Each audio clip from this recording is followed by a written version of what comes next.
Hello everyone and welcome to this episode of Transform with Nathalie. This episode will be about cognitive distortions in part 1. We will be talking about what are cognitive distortions in part 2. Why do they happen? Part 3, different types of cognitive distortions, and part 4, coping with cognitive distortions. Now, firstly, what are cognitive distortions? Well, researchers believe that cognitive distortions are sometimes, but not always, the result of stress, negative life events, or gradual smaller events such as negative expressions from parents or caregivers that continue to trigger this way of thinking later in life. Why do they happen?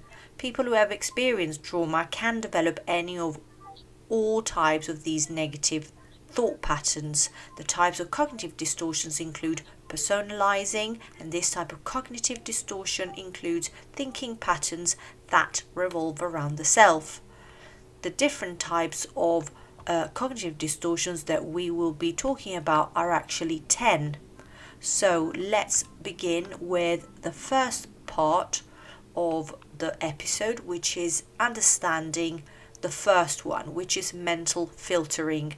Now, mental filtering is the tendency to focus on negative events while neglecting the positives.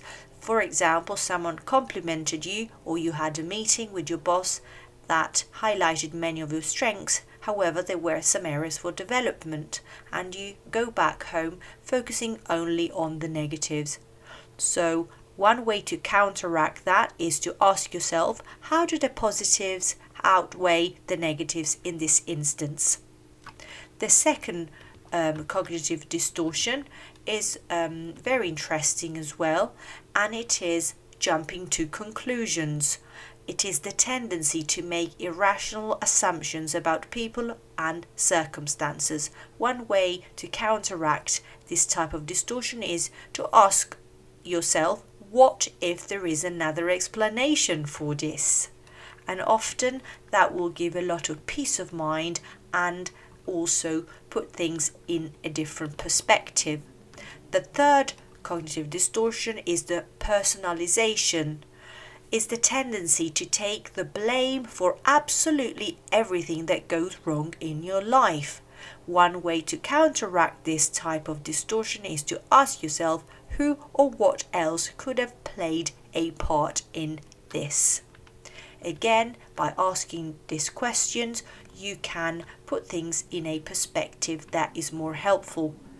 The fourth one is the black and white thinking, the tendency to see things as all or nothing.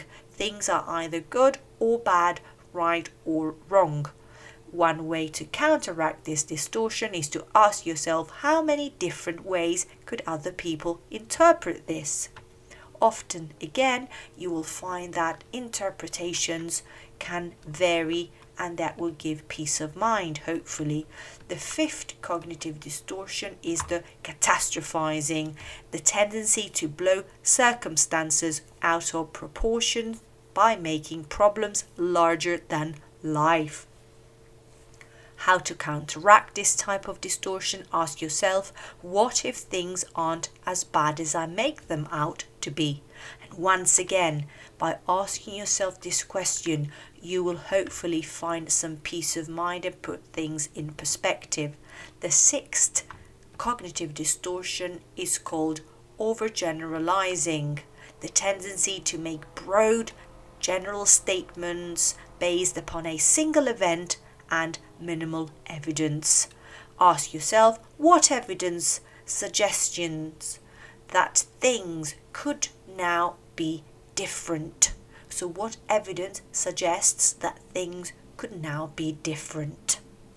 We do often overgeneralize and make big statements. I'm thinking as a parent, for example, when we talk to our children or child and we say to them, you never listen. So that never is one typical type of distortion. The seventh distortion is labeling. Now, labeling is the tendency to make global statements about yourself or others based upon situations that are specific and also situation-specific behavior. Ask yourself, where is the evidence that this is true in all situations? Again, by asking ourselves these questions, we can often find perspective. And the eighth is the shoulding or musting. The should and must. So is the tendency to make unrealistic and unreasonable demands on yourselves and on others. Must things be this way? Ask yourself. Is there another way to do this? Is there another way to approach this? This is a typical situation that many people encounter, perhaps at work, where they have a manager, a boss, a line manager, someone that is in charge of the workload, continuing to ask things to be done quickly. So ask yourself, must things be this way? It could be the reaction we have to certain demands. Is there another way to do this? And is there another way to approach this situation? The ninth cognitive distortion is emotional reasoning, the tendency to interpret your experience based upon how you're feeling in that moment. Now, ask yourself, what evidence suggests that how I'm seeing this isn't accurate? What evidence suggests that how I'm seeing this right now is not accurate? Think of maybe impulse purchasing, going out to the shops because maybe you're feeling a little bit down and buying things you don't need or maybe cannot afford. That's a typical example of emotional reasoning. I deserve it, I've been upset, I'm going to cheer myself up buying these or that. Okay, so often these are also things that you will later regret. And the 10th distortion is the magnification and minimization. The tendency to magnify the positive attributes of other people while minimizing your own. Ask yourself, what if I believed that I was deserving and capable instead? Now, there are ways to cope with cognitive distortions. The first one is basically to acknowledge that these are common manifestations of anxiety and depression. Until these distortions are identified, challenged and changed, depression or anxiety may persist. You can often gain control over these thought patterns by looking within and exploring your feelings honestly, including those that are not comfortable. So here is what you can do. Stop yourself when you are upset. Step away, let yourself calm down before trying to assess the situation. Analyze the situation. Look at things from all perspectives. Was your upset driven by a hurtful situation or your impression of the situation? Might someone look at the situation differently?